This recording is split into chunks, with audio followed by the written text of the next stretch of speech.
Well, I mean, you heard the judge. You heard what I told the judge. I'm not sure what else I can add. This is totally illegal. One of the experts that we brought, the grand jury did not just act hastily. This is one of the experts, Ms. Hardwick. So we brought experts that are experts in areas, and so they went ahead and presented the legal, but we found that the judges, Judge Miglialia Lopez, Jana Leal, all these people are acting totally against what the judicial conduct is.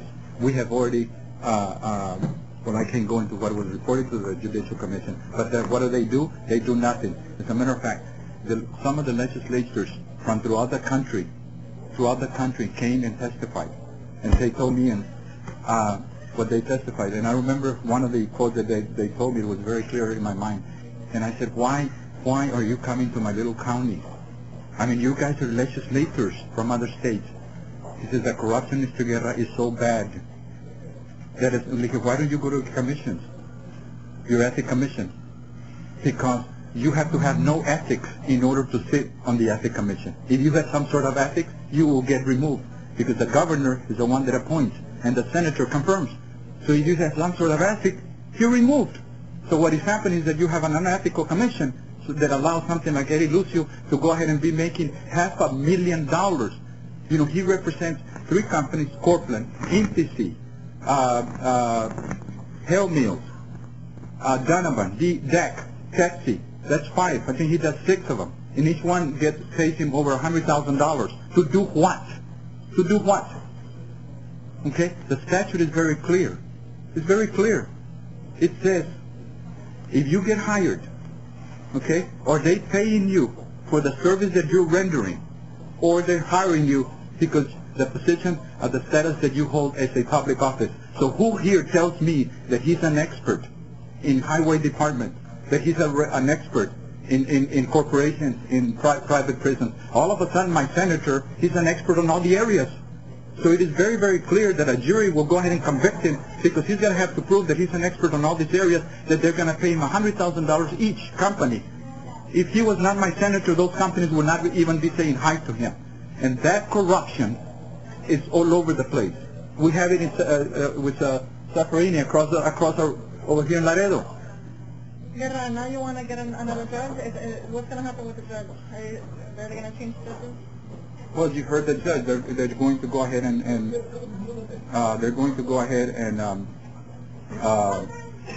take it to the Texas Supreme Court. When you remove the administrative judge, the Texas Supreme Court justice has to appoint someone.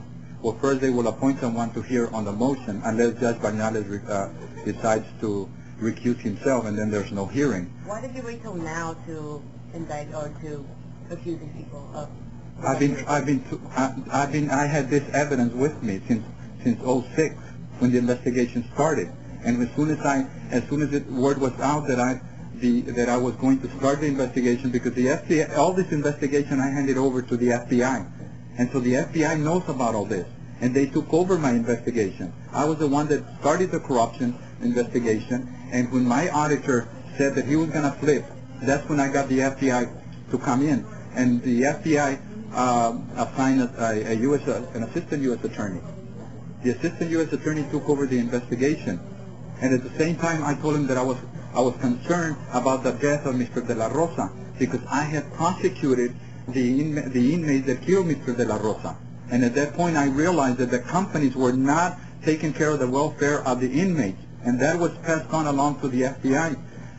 Mr. McAllister, the assistant U.S. attorney, and the foot soldiers went ahead and continued with the investigation. They then got Commissioner Tamez and the late Commissioner Jimenez.